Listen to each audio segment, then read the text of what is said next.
Hey guys, this is Janet Green coming to you from Memphis, Tennessee, and I'm here to continue my review of The Ultimate Secret by Dr. Pat Francis. And this particular chapter is entitled Faith Works.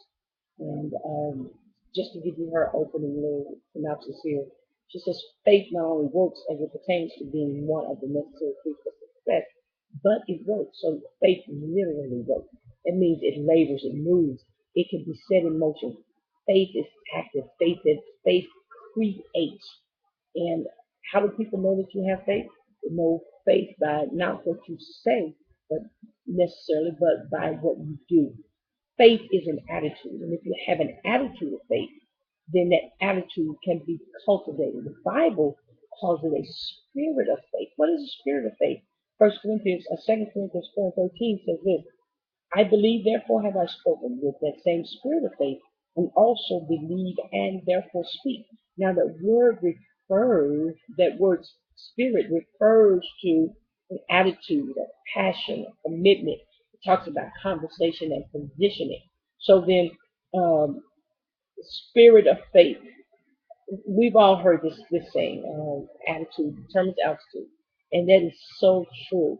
It generally people that have bad attitudes, negative attitudes, they don't get very far in life because they don't believe that they can. They don't have a great level of success.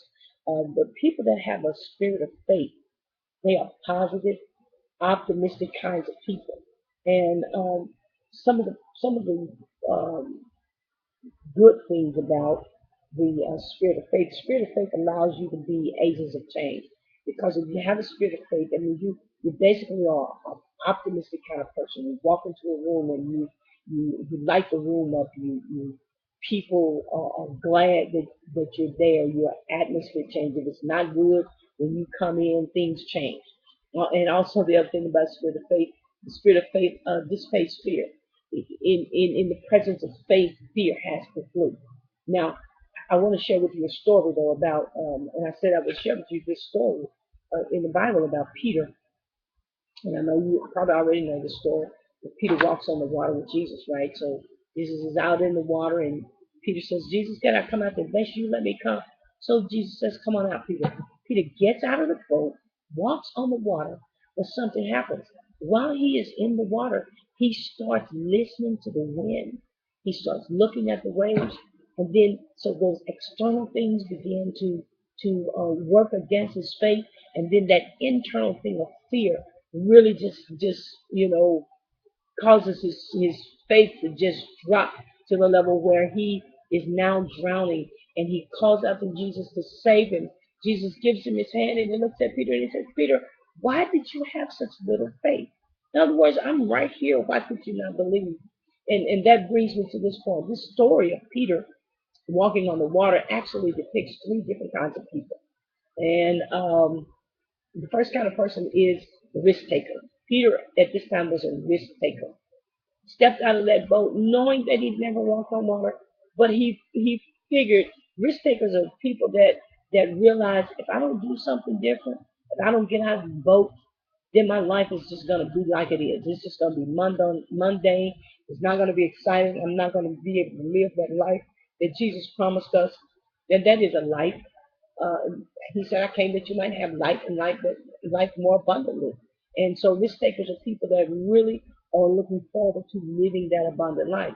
The other person that we see in this story is a fluctuator.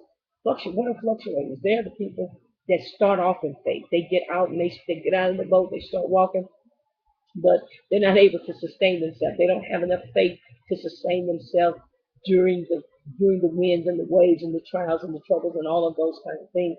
And then the next kind of person is the safe but sorrier person. That's the person that sits on the sideline, criticizes everybody for taking risks, satisfied with a little miserable, mundane, that'll do kind of life, mediocre kind of life, and don't want to expend faith. They don't want to use their faith to do anything. They are just happy, as my father says, with a boot in the shoe, and they just go through life just like that. And my question to you is this: what kind of person are you? Where do you fit in this category?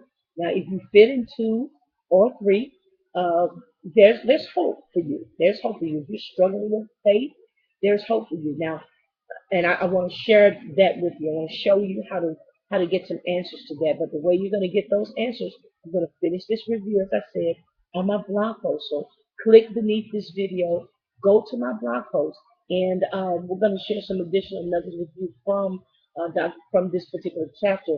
Dr. Pat Francis actually gives us some tips and shows us how we can literally operate our lives by faith. So you don't want to miss that, because that really is the gravy here, the meat and potatoes, I should say, of this whole chapter.